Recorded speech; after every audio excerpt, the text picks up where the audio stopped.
ನಮಸ್ಕಾರ, very good morning. ನಿಮ್ಮ ಜೊತೆ ನಾನು ಹರೀಶ್ ನಾಗರಾಜು. ಬೆಳಂಬೆಳಗ್ಗೆ ಕಣ್ಣುಜ್ಜಿ ಅವರು ಮನೆ ಬಾಗಿಲು ತಟ್ಟದಾಗ ತೆಗೆದಿದ್ದು ಆ ಕಡೆ ಕಾಣಿಸಿದ್ದು ACB ಅಧಿಕಾರಿಗಳು. ಇದೀಗ ಬರ್ತಿರುವಂತಹ ಬ್ರೇಕಿಂಗ್ ನ್ಯೂಸ್. ರಾಜ್ಯದಲ್ಲಿ ಆಂಟಿ ಕರಪ್ಷನ್ ಬ್ಯೂರೋ ಭ್ರಷ್ಟಾಚಾರ ನಿಗ್ರಹ ದಳ ಅಧಿಕಾರಿಗಳು ಮೆಗಾ ರೇಡ್ ನಡೆಸಿದ್ದಾರೆ. 18 ಅಧಿಕಾರಿಗಳ ಮೇಲೆ ACB mega raid. Breaking news.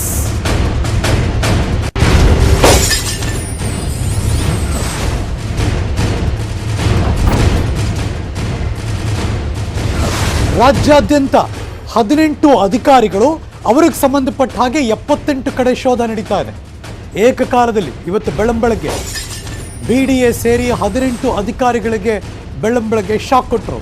ಅಧಿಕಾರಿಗಳ ಮನೆ, ಅವರ ಕಚೇರಿ ಎಲ್ಲ ಕಡೆ ದಾಳಿ ನಡೆಸಿದ್ರು. 200ಕ್ಕೂ ಹೆಚ್ಚು ಅಧಿಕಾರಿಗಳು ಅಟ್ ಎ ಟೈಮ್ ಏಕಕಾಲದಲ್ಲಿ ರೇಡ್ ಮಾಡಿದ್ರು. ಅದರಲ್ಲೂ ಬೆಂಗಳೂರು ಸಿಟಿನಲ್ಲಿ 14 ಕಡೆ ರೇಡ್ ಮಾಡಿದ್ದಾರೆ. ACB ಕೈಗಾರಿಕೆ ವಾಣಿಜ್ಯ ಇಲಾಖೆ ಹೆಚ್ಚುವರಿ ನಿರ್ದೇಶಕರಿಗೆ ಬೆಳ್ಳಂಬೆಳಗ್ಗೆ ಶಾಕ್ ಆಯಿತು. BK ಶಿವಕುಮಾರ್ ಮನೆಯಲ್ಲಿ ಅಧಿಕಾರಿಗಳಿಂದ ಶೋಧ ಕಾರ್ಯ ನಡೀತಾ ಇದೆ. BDA ನಗರ ಯೋಜನೆ ಉಪನಿರ್ದೇಶಕರ ಮನೆ ಮೇಲೂ ಕೂಡ ರೇಡ್ ನಡೀತಾ ಇದೆ. ರಾಕೇಶ್ ಕುಮಾರ್ ಮನೆ ಕಚೇರಿ ಮೇಲೂ ಕೂಡ ಪರಿಶೀಲನೆ ನಡೀತಾ ಇದೆ. ರಾಕೇಶ್ ಕುಮಾರ್ ಅವರ ನಾಗರಬಾವಿ ಮನೆ ಇದೆ, ಅಲ್ಲೂ ಎನ್ಕ್ವೈರಿ ನಡೀತಾ ಇದೆ. ಸಾರಿಗೆ ಇಲಾಖೆಯ ರಸ್ತೆ ಸುರಕ್ಷತೆ ಹೆಚ್ಚುವರಿ ಆಯುಕ್ತರಿಗೆ ಶಾಕ್ ಕೊಟ್ಟರು. ಹೆಚ್ಚುವರಿ ಆಯುಕ್ತ CJ ಜ್ಞಾನೇಂದ್ರ ಕುಮಾರ್ ಅವರ ಮನೆಯಲ್ಲಿ ಶೋಧ ನಡೀತಾ ಇದೆ. ಬಲಭಾಗದಲ್ಲಿ ರಂತ್ರು ಮಾಡ್ತಾ ಇದ್ದೀವಿ. ಅವರ ಮನೆ ಕಚೇರಿ ಎಲ್ಲ ದೊಡ್ಡ ದೊಡ್ಡ ಬಂಗ್ಲೆನೇ ಇದೆ. ಬಸವೇಶ್ವರ ನಗರ ಮನೆ, ಶಾಂತಿನಗರದ ಕಚೇರಿ ಎಲ್ಲ ಕಡೆ ಏಕಕಾಲದಲ್ಲಿ ರೇಡ್ ನಡೀತಾ ಇದೆ. ಇದು ಆಂಟಿ ಕರಪ್ಷನ್ ಬ್ಯೂರೋ ACB ಅಧಿಕಾರಿಗಳು ಬೆಂಗಳೂರು ಸೇರಿ ರಾಜ್ಯಾದ್ಯಂತ 78 ಕಡೆ ಏಕಕಾಲದಲ್ಲಿ ರೇಡ್ ಮಾಡಿದ್ದಾರೆ. 200+ 200ಕ್ಕೂ ಹೆಚ್ಚು ಅಧಿಕಾರಿಗಳು ಏಕಕಾಲದಲ್ಲಿ ರೇಡ್ ಮಾಡಿದ್ದಾರೆ. ಬೆಂಗಳೂರಿನಲ್ಲೇ 14 ಕಡೆ ACB ಅಧಿಕಾರಿಗಳು ರೇಡ್ ಮಾಡಿದ್ದಾರೆ. ಟೋಟಲ್ 18 ಜನ ಅಧಿಕಾರಿಗಳು, ಅವ್ರಿಗೆ ಸಂಬಂಧಪಟ್ಟಂಥ ಕಚೇರಿ, ಸಂಬಂಧಪಟ್ಟಂಥ ಮನೆ ಅಥವಾ ಎಕ್ಸ್ಟ್ರಾ ಕಡೆ ಟೋಟಲ್ 78 ಕಡೆ 18 ಅಧಿಕಾರಿಗಳು 78 ಕಡೆ. ಸ್ಕ್ರೀನ್ನಲ್ಲಿ ಎಡಭಾಗದಲ್ಲಿ ರಂತ್ರೂನಲ್ಲಿ ಯಾವ್ಯಾವ ಅಧಿಕಾರಿ ಯಾರ್ಯಾರು ಅವರೆಲ್ಲರ ಭಾವಚಿತ್ರ ತೋರಿಸ್ತಾ ಇದ್ದೀವಿ. ಬಲಭಾಗದಲ್ಲಿ ACB ಅಧಿಕಾರಿಗಳು, ಅದು ನೋಡಿದ್ರೆ ಚಿನ್ನಾಭರಣ ಅಂಗಡಿ ಅಥವಾ ಬಟ್ಟೆ ಅಂಗಡಿ ಅಥವಾ ಇನ್ಯಾವುದೋ ಹಣ ಇರೋ ಜಾಗ ಅಂತ ಅನ್ಸುತ್ತಾರೆ. ಇದೆಲ್ಲ ಅವ್ರ ಮನೆ ಎಲ್ಲ ತೆಗೆದು ACB ಅಧಿಕಾರಿಗಳು ರೇಡ್ ಮಾಡಿದ್ದಾರೆ. ಭ್ರಷ್ಟ ಅಧಿಕಾರಿಗಳನ್ನು ಬೇಟೆ ಮಾಡೋದಕ್ಕೆ ಇದೀಗ ACB ತೆಗೆದುಕೊಂಡಿರುವ ಮೆಗಾ ರೇಡ್ ಅಪ್ಡೇಟ್ಸ್ ನಿಮ್ಮ ನ್ಯೂಸ್ 18 ಕನ್ನಡದಲ್ಲಿ. 18 ಜನ ಅಧಿಕಾರಿಗಳು.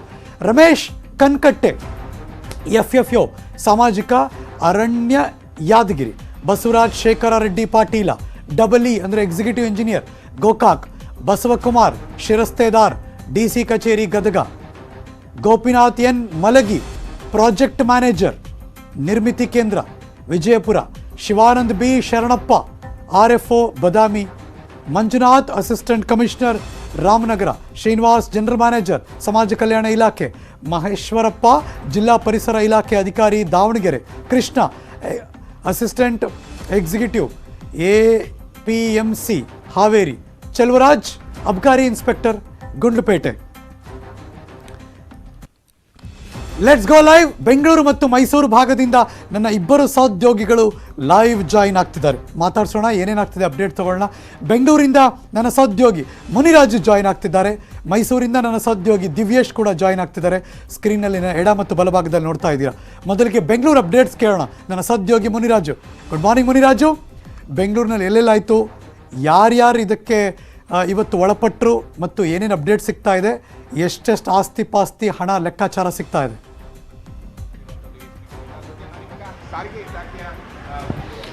ಹರೀಶ್, ಇವತ್ತು ACB ಅಧಿಕಾರಿಗಳು ರಾಜ್ಯದಲ್ಲಿ ಒಂದು ಮೆಗಾ ರೇಡ್ ಅನ್ನೇ ಮಾಡಿರುವಂತದ್ದು. ಏನು ರಾಜ್ಯದ 18 ಅಧಿಕಾರಿಗಳಿಗೆ ಸೇರಿದ ಸುಮಾರು 78 ಕಡೆ ದಾಳಿಯನ್ನ ಮಾಡಿದ್ದಾರೆ. ಅದರಲ್ಲಿ ಬೆಂಗಳೂರಿನಲ್ಲಿ ಸಹ 3 ಅಧಿಕಾರಿಗಳ ಮನೆ ಮೇಲೆ ACB ಅಧಿಕಾರಿಗಳು ದಾಳಿ ಮಾಡಿರುವಂತದ್ದು. ಸುಮಾರು 14 ಕಡೆಗಳಲ್ಲಿ ದಾಳಿಯನ್ನು ನಡೆಸಿ ಈಗ ಶೋಧವನ್ನ ಮಾಡ್ತಾ ಇದ್ದಾರೆ. ಅದರಲ್ಲಿ ಪ್ರಮುಖವಾಗಿ ಏನು ಬೆಂಗಳೂರಿನಲ್ಲಿ ಬಸವೇಶ್ವರ ನಗರದಲ್ಲಿರುವಂತಹ ಜ್ಞಾನೇಂದ್ರ ಕುಮಾರ್ ಏನಿದ್ದಾರೆ, ಇವರು ರಸ್ತೆ ಸಾರಿಗೆ ಇಲಾಖೆಯಲ್ಲಿ ರಸ್ತೆ ಸುರಕ್ಷತೆ ವಿಭಾಗದ ಒಂದು ಹೆಚ್ಚುವರಿ ಆಯುಕ್ತರಾಗಿ ಕೆಲಸ ಮಾಡ್ತಾ ಇರುವಂತದ್ದು. ಈಗ ನಾವು ಅವರ ಮನೆಯನ್ನು ಸಹ ನೋಡ್ತಾ ಇದ್ದೀವಿ. ಇದ್ದೀವಿ. ಬಸವೇಶ್ವರ ನಗರದ ಈ ಒಂದು ಮನೆಯಲ್ಲಿ ಈಗಾಗಲೇ ಅಧಿಕಾರಿಗಳ ಒಂದು ತಂಡ ದಾಳಿಯನ್ನು ನಡೆಸಿ ಒಂದು ಶೋಧವನ್ನ ಮಾಡ್ತಾ ಇರುವಂತದ್ದು. ಮನೆಯಲ್ಲಿ ಇರುವಂತಹ ಒಂದು ಆಭರಣ ಇರ್ಬೋದು, ಚಿನ್ನಾಭರಣ ಇರ್ಬೋದು, ಹಣ ಮತ್ತೆ ನಗದು ಹಾಗೂ ಕಾಗದ ಪತ್ರಗಳನ್ನ ಪರಿಶೀಲನೆ ಅಧಿಕಾರಿಗಳು ಈಗಾಗಲೇ ಮಾಡ್ತಾ ಇದ್ದಾರೆ. ಮತ್ತೆ ಈಗಾಗಲೇ ಸುಮಾರು 3 ತಂಡಗಳಲ್ಲಿ ಇಲ್ಲಿ ಒಂದು ಅಧಿಕಾರಿಗಳು ಆಗಮಿಸಿರುವಂತದ್ದು. 3 ತಂಡಗಳಿಂದ ಒಂದು ಬೆಳಗ್ಗೆಯಿಂದಲೂ ಸಹ ಒಂದು ಶೋಧನ ಮಾಡುವಂತ ಕೆಲಸ ನಡೀತಾ ಇದೆ. ಮನೆಯಲ್ಲಿರುವಂತಹ ಕಾಗದ ಪತ್ರಗಳಿರ್ಬೋದು ಮತ್ತೆ ಆಸ್ತಿ ಪತ್ರಗಳನ್ನ ಕೂಲಂಕುಷವಾಗಿ ಪರಿಶೀಲನೆ ನಡೆಸಿ ಅವುಗಳ ಮೌಲ್ಯ ಏನಿದೆ ಮತ್ತೆ ಅವು ಯಾವ ಒಂದು ಆದಾಯದ ಮೂಲದಿಂದ ಒಂದು ಅದನ್ನ ತೆಗೆದುಕೊಂಡಿದ್ದಾರೆ ಅನ್ನೋದನ್ನ ಇಂಚಿಂಚಾಗಿ ಅಧಿಕಾರಿಗಳು ಅದನ್ನ ಪರಿಶೀಲನೆ ಮಾಡ್ತಾ ಇರೋದು.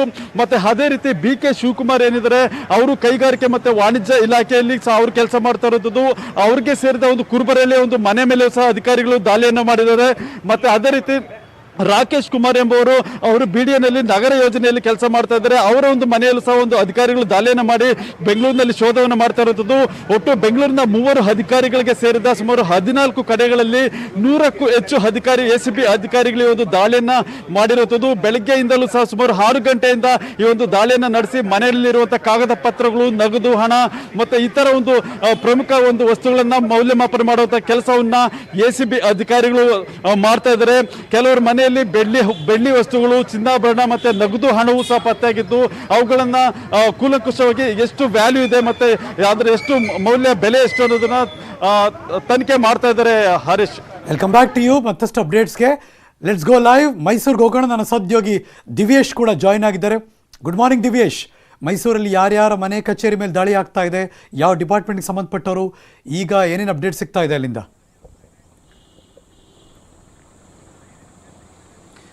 ಹೌದು ಹರೀಶ್, ಏನಂದ್ರೆ ರಾಜ್ಯವ್ಯಾಪಿ ಈಗ ಒಂದು ACB ಒಂದು ದೊಡ್ಡ ಮಟ್ಟದ ಒಂದು ರೇಡ್ ಅನ್ನ ಮಾಡಿರುವಂತದ್ದು. ಅದರಲ್ಲೂ ಈಗ ಮೈಸೂರಿನಲ್ಲೂ ಕೂಡ ಈ ಒಂದು ರೇಡ್ ಮುಂದುವರೆದಿದೆ. ಏನಂದ್ರೆ ಮೈಸೂರಿನ ವಿಜಯನಗರ ಪೊಲೀಸ್ ಠಾಣೆಯ ಇನ್ಸ್ಪೆಕ್ಟರ್ ಆದಂತಹ ಬಾಲಕೃಷ್ಣ ಅವರ ಒಂದು ಮನೆಯ ಮೇಲೆ ಈಗ ಒಂದು ರೇಡ್ ಅನ್ನ ಮಾಡಿರುವಂತದ್ದು. ಇಂದು ಮುಂಜಾನೆ 6:15 ಸುಮಾರಿಗೆ ವಿಜಯನಗರದ ಅವರ ಮನೆಗೆ ನಿವಾಸಕ್ಕೆ ಮೈಸೂರಿನ ACB ತಂಡ ಮತ್ತು ಬೆಂಗಳೂರಿನ ಕೆಲ ಅಧಿಕಾರಿಗಳ ತಂಡ ಒಂದು ದಾಳಿಯನ್ನ ಮಾಡ್ತಾರೆ. ಈ ದಾಳಿ ಮಾಡಲಿಕ್ಕೆ ಸಾಕಷ್ಟು ಏನು ವಿಜಯನಗರ ಪೊಲೀಸ್ ಠಾಣೆಯ ಇನ್ಸ್ಪೆಕ್ಟರ್ ಆಗಿದ್ದ ಬಾಲಕೃಷ್ಣ ಅವರ ಮೇಲೆ ಸಾಕಷ್ಟು ಆರೋಪಗಳು ಕೇಳಿಬಂದಿರುವಂತದ್ದು. ಏನಂದ್ರೆ ಒಂದೇ ಠಾಣೆಯಲ್ಲಿ ಸುಮಾರು 3 ವರ್ಷಗಳ ಕಾಲ ಅಧಿಕ ಕಾಲ ಅವರು ಒಂದೇ ಠಾಣೆಯಲ್ಲಿ ಒಂದು ಕಾರ್ಯವನ್ನು ನಿರ್ವಹಿಸ್ತಾ ಇರುವಂತದ್ದು. ಜೊತೆಗೆ ಪ್ರಭಾವಿ ರಾಜಕಾರಣಿಗಳ ಒಂದು ಏನು ಅವರ ಬೆಂಬಲದೊಂದಿಗೆ ಅದೇ ಒಂದು ಠಾಣೆಯಲ್ಲಿ ಕಾರ್ಯವನ್ನು ಮುಂದುವರಿಸಿಕೊಂಡು ಹೋಗ್ತಾ ಇದ್ದಾರೆ ಅನ್ನೋ ಆರೋಪಗಳು ಸಾಕಷ್ಟು ದಿನಗಳಿಂದ ಕೇಳಿ ಬರ್ತಾ ಇತ್ತು. ಹಾಗಾಗಿ ACB ಅಧಿಕಾರಿಗಳು ಇಂದು ಮೈಸೂರಿನ ವಿಜಯನಗರದಲ್ಲಿರುವಂತಹ ಬಾಲಕೃಷ್ಣ ಅವರ ಮನೆಗೆ ಒಂದು ದಾಳಿಯನ್ನ ಮಾಡಿರುವಂತದ್ದು. ದಾಳಿಯ ವೇಳೆ ಏನಂದ್ರೆ ಇದೇ ಸಂದರ್ಭದಲ್ಲಿ ಏನಂದ್ರೆ ಬಾಲಕೃಷ್ಣ ಅವರ ಒಂದು ಸಂಬಂಧಿಯ ಮನೆ ಹಾಸನದಲ್ಲಿರುವಂತಹ ಅವರ ಸಂಬಂಧಿಯ ಮನೆ ಇದೆ. ಆ ಮನೆಯ ಮೇಲೂ ಕೂಡ ಏಕಕಾಲದಲ್ಲಿ ಒಂದು ದಾಳಿಯನ್ನು ನಡೆಸಿರುವಂತ. ಹೀಗಾಗಿ ಬಾಲಕೃಷ್ಣ ಅವರ ಮೇಲೆ ಸಾಕಷ್ಟು ಒಂದು ಆರೋಪಗಳು ಕೇಳಿ ಬಂದಿತ್ತು. ಅಕ್ರಮಗಳಲ್ಲಿ ಸಕ್ರಮವಾಗಿ ಒಂದು ಆಸ್ತಿಗಳನ್ನ ಒಂದು ಆಸ್ತಿಯನ್ನ ಹೊಂದಿದ್ದಾರೆ ಅನ್ನೋ ಒಂದು ಆರೋಪಗಳೇನು ಕೇಳಿ ಬರ್ತಾ ಇತ್ತು. ಆ ಆರೋಪಗಳಿಗೆ ಈಗ ಒಂದು ಆರೋಪದ ಆಧಾರದ ಮೇಲೆ ಈಗ ಒಂದು ದಾಳಿಯನ್ನು ನಡೆಸಿರುವಂತದ್ದು. ಈಗಾಗಲೇ ಮನೆಯಲ್ಲಿರುವಂತಹ ಆಸ್ತಿ ಪತ್ರಗಳಿರ್ಬೋದು, ಜೊತೆಗೆ ಅವರ ಒಂದು ಆದಾಯಕ್ಕೆ ಮೂಲಗಳೇನಿದೆ ಆ ಮೂಲಗಳ ಸಂಬಂಧಪಟ್ಟಂತೆ ಈಗಾಗಲೇ ಒಂದು ಮೌಲ್ಯಮಾಪನವನ್ನ ಈಗ ಅಧಿಕಾರಿಗಳು ಮಾಡ್ತಾ ಇದ್ದಾರೆ. ಯಾಕಂದ್ರೆ ಈ ರೀತಿಯಾಗಿ ಒಂದೇ ಠಾಣೆಯಲ್ಲಿ 3 ವರ್ಷಕ್ಕಿಂತ ಅಧಿಕವಾಗಿ ಉಳ್ಕೊಳ್ಳುವಂಥದ್ದು, ಜೊತೆಗೆ ಪ್ರಭಾವಿ ರಾಜಕಾರಣಿಗಳ ಒಂದು ಬೆಂಬಲವನ್ನು ಹೊಂದಿದ್ದಾರೆ ಅನ್ನೋ ಆರೋಪಗಳು ಕೇಳಿಬಂದಿರೋದ್ರಿಂದ ಇನ್ನಷ್ಟು ಮತ್ತಷ್ಟು ಆಸ್ತಿಪಾಸ್ತಿಗಳು ಹೊಂದಿರುವಂತಹ ಸಂಖ್ಯೆ ಕೂಡ ದೊಡ್ಡ ಮಟ್ಟದಲ್ಲಿ ವ್ಯಕ್ತವಾಗ್ತಿರುವಂಥದ್ದು. ಹಾಗಾಗಿ ಈಗ ಮೈಸೂರಿನಲ್ಲಿರುವಂತಹ ಒಂದು ವಿಜಯನಗರ ಪೊಲೀಸ್ ಠಾಣೆಯ ಒಂದು ಇನ್ಸ್ಪೆಕ್ಟರ್ ಆಗಿರುವಂತಹ ಬಾಲಕೃಷ್ಣ ಅವರ ಮನೆಯ ಮೇಲೆ ಒಂದು ACB ಒಂದು ದಾಳಿಯನ್ನು ನಡೆಸಿರುವಂಥದ್ದು. Harish, thank you so much Divesh, ಶಿಕ್ಷಣದ ಮಾಹಿತಿಯನ್ನ ನಮಗೆ ಕೊಟ್ಟಿದ್ದಕ್ಕೆ. ಆದಾಯಕ್ಕಿಂತ ಹೆಚ್ಚು ಅಧಿಕಾರಿಗಳು ಆಸ್ತಿ ಮಾಡ್ಕೊಂಡಿದ್ದಾರೆ. ಅವರ ಮನೆ, ಕಚೇರಿ, ಫಾರ್ಮ್ ಹೌಸ್, ಹೀಗೆ ಬೇರೆ ಬೇರೆ ಎಲ್ಲ ಕಡೆ ಕೂಡ ACB ರೇಡ್ ಆಗಿದೆ. ಇನ್ನು ಮಂಗಳೂರು ಕಡೆ ಹೋಗೋಣ. ಮಂಗಳೂರಲ್ಲೂ ಕೂಡ ACB ಅಧಿಕಾರಿಗಳು ದಾಳಿ ನಡೆಸಿದ್ರು. KPTCL AEE ದಯಾ ಸುಂದರ್ ಮನೆಯಲ್ಲಿ ಶೋಧ ನಡೀತಾ ಇದೆ. Breaking news.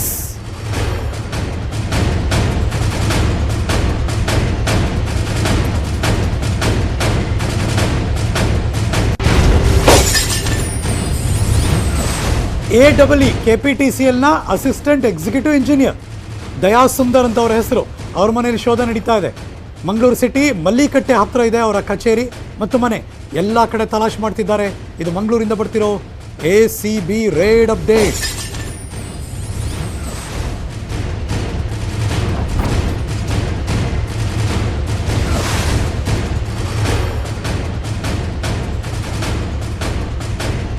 ಅಲ್ಲಿನ ಅಪ್ಡೇಟ್ಸ್ ತಗೋಣ. ನನ್ನ ಸಹೋದ್ಯೋಗಿ ಮಂಗಳೂರಿಂದ ಕಿಶನ್ ಶೆಟ್ಟಿ ಲೈವ್ ಜಾಯ್ನ್ ಆಗ್ತಿದ್ದಾರೆ. Good morning Kishan. ಎಷ್ಟೊತ್ತಿಗೆ ರೇಡ್ ಶುರುವಾಯಿತು? ಮನೆಯಲ್ಲೇ ಇದ್ರ ದಯಾ ಸುಂದರ್ ಅವರು, ಅವ್ರ ಮೇಲಿರೋ ಆರೋಪ ಏನು, ಇವಾಗ ಹೇಗಿದೆ ಸಿಚುವೇಶನಲ್ಲಿ?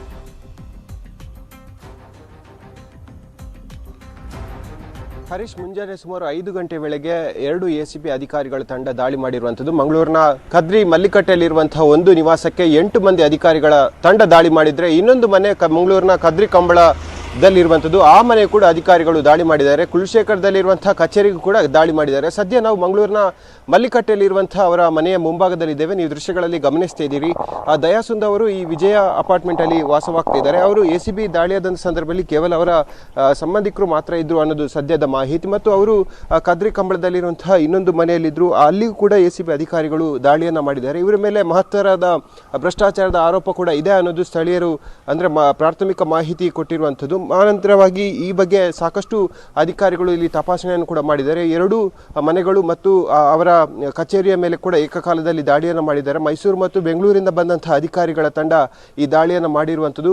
ಇವರು ಮೆಸ್ಕಾಂನ ಸಹಾಯಕ ಕಾರ್ಯನಿರ್ವಾಹಕ ಇಂಜಿನಿಯರ್ ಕೂಡ ಆಗಿದ್ದರು. ಇವರು ಕರ್ತವ್ಯದ ಸಂದರ್ಭದಲ್ಲಿ ನಿಯಮಕ್ಕಿಂತ ಅಂದರೆ ಅವರ ಆಸ್ತಿ ಹೆಚ್ಚಿನ ಆಸ್ತಿಯನ್ನು ಅವರು ಹೊಂದಿದ್ರು, ಆದಾಯಕ್ಕಿಂತ ಹೆಚ್ಚಿನ ಆಸ್ತಿಯನ್ನು ಅವರು ಹೊಂದಿದ್ರು ಎಂಬ ಆರೋಪ ಕೂಡ ಇದೆ ಮತ್ತು ಭ್ರಷ್ಟಾಚಾರದಲ್ಲಿ ತೊಡಗಿರುವಂತಹ ಆರೋಪ ಕೂಡ ಇದೆ. ಈ ಹಿನ್ನೆಲೆಯಲ್ಲಿ ಅಧಿಕಾರಿಗಳ ತಂಡ ಸದ್ಯಕ್ಕೆ ದಾಳಿ ಮಾಡಿರುವಂಥದ್ದು. ಇವರ 2 ನಿವಾಸ ಮತ್ತು ಕಚೇರಿಯ ಮೇಲೆ ಸದ್ಯ ಅಧಿಕಾರಿಗಳು ದಾಳಿ ಮಾಡಿರುವಂಥದ್ದು. ಮಂಗಳೂರಿನ ಹಲವು ಭಾಗಗಳಲ್ಲಿ ಇವರು ಆಸ್ತಿಯನ್ನು ಮಾಡಿದ್ರು ಎಂಬ ಆರೋಪ ಕೂಡ ಸದ್ಯಕ್ಕೆ ಇರುವಂಥದ್ದು. ಈ ನಿಟ್ಟಿನಲ್ಲಿ ಅಧಿಕಾರಿಗಳ ತಂಡ ಸದ್ಯಕ್ಕೆ ದಾಳಿಯನ್ನು ಮಾಡಿ ಎಲ್ಲ ಆಸ್ತಿ ವಿವರಗಳನ್ನು ಕೂಡ ಪಡ್ಕೊಳ್ತಾರೆ, ದಾಖಲೆಗಳನ್ನು ಕೂಡ ಅವರು ಪಡ್ಕೊಳ್ತಾ ಇದ್ದಾರೆ. ಹಾಗಾಗಿ ಮುಂದಿನ ಕ್ಷಣಗಳಲ್ಲಿ ಅವರ ಎಷ್ಟು ಆಸ್ತಿಯನ್ನು ಸಂಪಾದನೆ ಮಾಡಿದ್ರು ಮತ್ತು ಯಾವ ರೀತಿಯಾಗಿ ಅವರಿಗೆ ಎಲ್ಲೆಲ್ಲಿ ಆಸ್ತಿಗಳು ಇತ್ತು ಅನ್ನೋದ ಮಾಹಿತಿ ಇನ್ನು ಮುಂದೆ ಬರಬೇಕಾಗಿದೆ. Harish, thank you so much Kishan Shetty, ಈ ಕ್ಷಣದ ಮಾಹಿತಿಯನ್ನು ಅಪ್ಡೇಟ್ ಮಾಡಿದ್ದಕ್ಕೆ.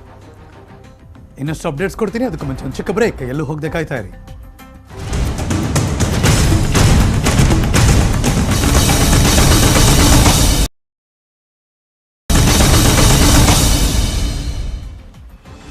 Welcome back. ಇವತ್ತು ಬೆಳಗ್ಗೆ ACB ಅಧಿಕಾರಿಗಳು ಕರ್ನಾಟಕದ 78 ಕಡೆ 18 ಅಧಿಕಾರಿಗಳ ಮನೆ, ಕಚೇರಿ, ಫಾರ್ಮ್ ಹೌಸ್ ಹೀಗೆ ಬೇರೆ ಬೇರೆ ಕಡೆ ಎಲ್ಲ ತಲಾಶ್ ಮಾಡ್ತಿದ್ದಾರೆ. ಈಗ ಬರ್ತಿದೆ ಗದಗದಿಂದ ಒಂದು ಬ್ರೇಕಿಂಗ್ ನ್ಯೂಸ್.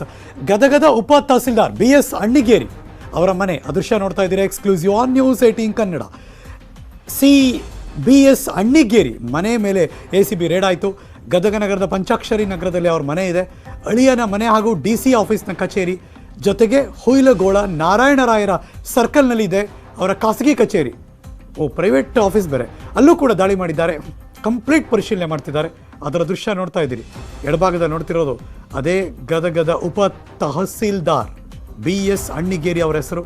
ಅವರ ಮನೆ, ಕಚೇರಿ, ಖಾಸಗಿ ಕಚೇರಿ ಎಲ್ಲ ಕಡೆ ರೇಡ್ ನಡೀತಾ ಇದೆ.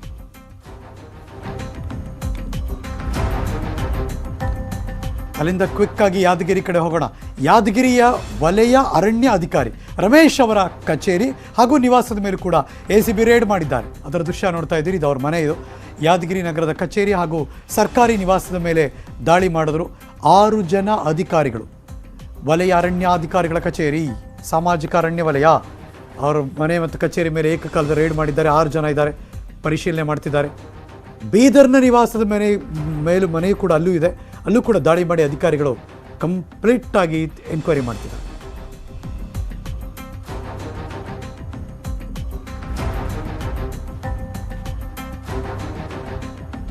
ಯಾದಗಿರಿಯಿಂದ ರಾಯಚೂರು ಕಡೆ, ರಾಯಚೂರಿನ KBJNL assistant executive engineer Ashok Reddy ಅವರ ಮನೆ ಮತ್ತು ಅಲ್ಲಿ ಕೂಡ ಕಚೇರಿ ಎಲ್ಲ ಕಡೆ ದಾಳಿ ನಡೆಸ್ತಾ ಇದ್ದಾರೆ. ರಾಯಚೂರು ನಗರದ ಬಸವೇಶ್ವರ ಕಾಲೋನಿಯಲ್ಲಿ ಅವ್ರ ಮನೆ ಇದೆ. ನೀವು ನೋಡ್ತಿರುವಂತಹ ದೃಶ್ಯ. ಬೆಳಗ್ಗೆಯಿಂದ ದಾಖಲೆಗಳನ್ನು ಪರಿಶೀಲನೆ ಮಾಡ್ತಿದ್ದಾರೆ ACB ಅಧಿಕಾರಿಗಳು. ರಾಯಚೂರಿನ ಬಸವೇಶ್ವರ ಕಾಲೋನಿ ಮನೆ ಹಾಗೂ ಅಶೋಕ್ ರೆಡ್ಡಿ ಪಾಟೀಲ್ ಸ್ವಗ್ರಾಮ, ಅಲ್ಲಿನ ಎಲ್ಲ ಬೆಳವಣಿಗೆ ಬಗ್ಗೆ ನನ್ನ ಸಹೋದ್ಯೋಗಿ ಒಂದು ವಾಕ್ತರು ಕಳಿಸ್ಕೊಟ್ಟಿದ್ದಾರೆ. ಬನ್ನಿ ನೋಡೋಣ.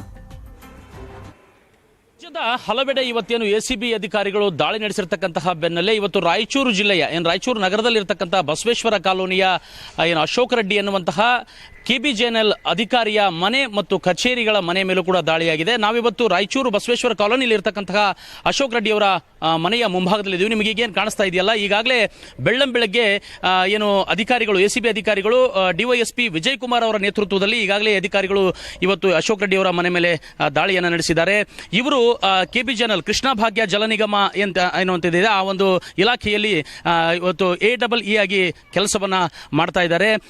ಏನು ರಾಯಚೂರು ಜಿಲ್ಲೆಯ ದೇವದುರ್ಗ ತಾಲೂಕಿನ ಅಮರಾಪುರ ಕ್ರಾಸ್ ಬಳಿ ಆ ಒಂದು ಇಲಾಖೆಯ ಕಚೇರಿ ಬರ್ತದೆ. ಆ ಕಚೇರಿಯ ಮೇಲೂ ಕೂಡ ಇವತ್ತು ದಾಳಿ ನಡೆದಿರತಕ್ಕಂಥದ್ದು. ಜೊತೆಗೆ ಯಾದಗಿರಿಯ ಕದರಾಪುರ ಎನ್ನುವಂತಹ ಗ್ರಾಮದಲ್ಲೂ ಕೂಡ ಅಶೋಕ್ ರೆಡ್ಡಿ ಅವರ ಮನೆ ಇದೆ. ಆ ಮನೆಯ ಮೇಲೂ ಕೂಡ ಅಧಿಕಾರಿಗಳು ದಾಳಿ ನಡೆಸಿದ್ದಾರೆ ಅಂತಕ್ಕಂಥ ಮಾಹಿತಿ ಇದೆ. ನಿಮಗೆ ಈಗೇನು ಕಾಣಿಸ್ತಾ ಇದೆಯಲ್ಲ, ಇದು ರಾಯಚೂರು ನಗರದಲ್ಲಿ ಇರತಕ್ಕಂತಹ ಮನೆ.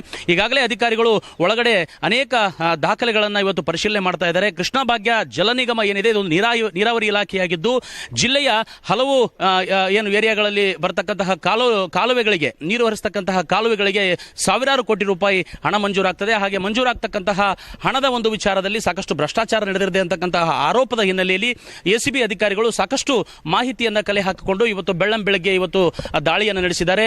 ದಾಳಿಯಲ್ಲಿ ಸಾಕಷ್ಟು ಮಾಹಿತಿಗಳನ್ನು ಈಗಾಗಲೇ ಅಧಿಕಾರಿಗಳು ಸಂಗ್ರಹ ಮಾಡ್ತಿರತಕ್ಕಂತಹ ಮಾಹಿತಿ ಇದೆ. ಒಟ್ಟಾರೆಯಾಗಿ ಇವತ್ತೇನು ಇಡೀ ರಾಜ್ಯದಲ್ಲಿ ನಡೆದಿರತಕ್ಕಂತಹ ದಾಳಿಯ ವಿಚಾರಗಳಲ್ಲಿ ಇದು ಒಂದು ರಾಯಚೂರು ಜಿಲ್ಲೆಯ ಈ ಒಂದು ಕೂಡ ದಾಳಿ ಕೂಡ ಒಂದು ಮಹತ್ವದಾಗಿದೆ. ರಾಯಚೂರಿನಿಂದ ವಿಶ್ವನಾಥ್ ಹೂಗಾರ್, ನ್ಯೂಸ್ 18 ಕನ್ನಡ. ರಾಮನಗರ ಉಪವಿಭಾಧಿಕಾರಿ ಮಂಜುನಾಥ್ ಅವರ ಬೆಂಗಳೂರಿನ ನಿವಾಸ ದೊಡ್ಡಬಳ್ಳಾಪುರದ ಫಾರ್ಮ್ ಹೌಸ್ ಮೇಲೂ ಕೂಡ ದಾಳಿಯಾಗಿದೆ. ರಾಮನಗರದ ಮಿನಿ ವಿಧಾನಸೌಧದ ಕಚೇರಿ ಅಲ್ಲೂ ಕೂಡ ಪರಿಶೀಲನೆ ನಡೀತಾ ಇದೆ. ಪರಿಶೀಲನೆಗೆ ಕಾಯ್ದು ಕೂತಿದ್ದಾರೆ ಅಧಿಕಾರಿಗಳ ತಂಡ. ಕೆಲವೇ ಹೊತ್ತಲ್ಲಿ ಕಚೇರಿ ಪರಿಶೀಲನೆಯನ್ನು ಮಾಡಕ್ಕೆ ಶುರು ಮಾಡ್ತಾರೆ. ಅದರ ಅಪ್ಡೇಟ್ಸ್ ನೋಡ್ತಾ ಇದ್ದೀರಾ.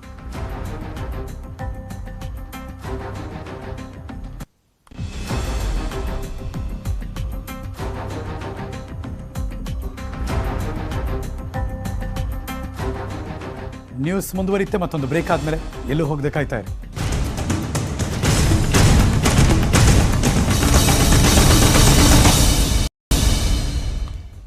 Welcome back. ಉಡುಪಿಯಲ್ಲಿ ಶಾಲಾ ಕಾಲೇಜುಗಳು ಮತ್ತೆ ಶುರುವಾಯಿತು.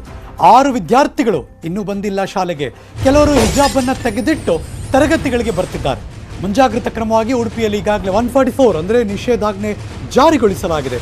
ಇದು ಹಿಜಾಬ್ ಬ್ಯಾನ್. Breaking news.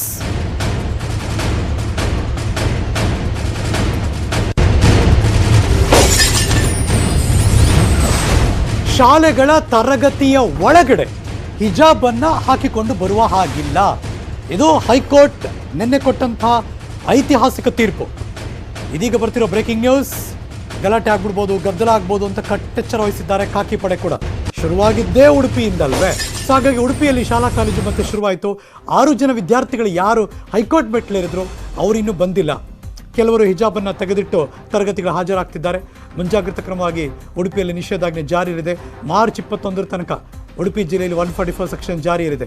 ಜಿಲ್ಲೆಯ ಎಲ್ಲ ಕಾಲೇಜು ಹತ್ರ ಪೊಲೀಸ್ ಇದ್ದಾರೆ. ಯಾವುದೇ ಗಲಾಟೆ ಆಗಬಾರ್ದು, ಗದ್ದಲ ಆಗಬಾರ್ದು ಅಂತ ಖಾಕಿ ಕಟ್ಟೆಚ್ಚರವನ್ನು ವಹಿಸಿದ್ದಾರೆ.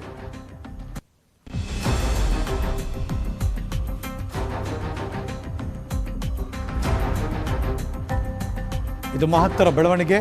ನಿನ್ನೆ ಬೆಳಗ್ಗೆ 10:30ಕ್ಕೆ 8 ನಿಮಿಷಗಳ ತೀರ್ಪನ್ನು ಓದಿದ್ರು ಪೂರ್ಣ ಪೀಠ. ಹೈಕೋರ್ಟ್ನ ಮುಖ್ಯ ನ್ಯಾಯಮೂರ್ತಿಗಳನ್ನೊಳಗೊಂಡಂಥ 3 ಸದಸ್ಯ ಪೀಠ. ಅದರಲ್ಲಿ ಮೆನ್ಷನ್ ಮಾಡಿದ್ದು ಹಿಜಾಬನ್ನು ಧರಿಸಿ ತರಗತಿಯ ಒಳಗಡೆ ಹೋಗುವ ಹಾಗಿಲ್ಲ ಅಂತ, ಸಮವಸ್ತ್ರ ಇರಬೇಕು ಅಂತ. ಸೊ ಹಾಗಾಗಿ ಇವತ್ತಿಂದ ಉಡುಪಿಯಲ್ಲಿ ಶಾಲಾ ಕಾಲೇಜುಗಳು ಶುರುವಾಗಿದೆ, ಪುನರಾರಂಭವಾಗಿದೆ. ಉಡುಪಿಯ ಆ ಸರ್ಕಾರಿ PU ಕಾಲೇಜು 8 ಜನ ವಿದ್ಯಾರ್ಥಿನಿಯರು ಹೈಕೋರ್ಟ್ ಮೆಟ್ಲೇರಿದ್ರು. ಇದೀಗ ಅವ್ರು ಬರ್ತಾರಾ ಅನ್ನೋದಕ್ಕೆ ಉತ್ತರ ಸದ್ಯಕ್ಕೆ ಅವ್ರು ಬಂದಿಲ್ಲ, ಗೈರಾಗಿದ್ದಾರೆ. ಆದರೆ ಬೇರೆಯವರು ಯಾರ್ಯಾರು ಬರ್ತಿದ್ರು, ಶಾಲೆಗೆ ಹೋದರು, ಅದಾದಮೇಲೆ ಹಿಜಾಬನ್ನು ತೆಗೆದಿಟ್ಟು ತರಗತಿ ಒಳಗೆ ಹೋಗಿದ್ದಾರೆ ಅನ್ನೋದು ಗೊತ್ತಾಗಿದೆ. ಮುಂಜಾಗ್ರತಾ ಕ್ರಮವಾಗಿ ಉಡುಪಿಯಾದ್ಯಂತ 144 ಸೆಕ್ಷನ್ ಪ್ಲಸ್ ಎಲ್ಲ ಶಾಲಾ ಕಾಲೇಜು ಮುಂದೆ ಪೊಲೀಸರ ಕಟ್ಟೆಚ್ಚರ.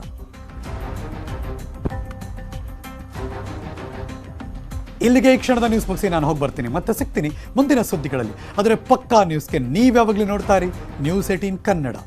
ಜಾಲ ನಮ್ಮದು, ಬಲ ನಿಮ್ಮದು.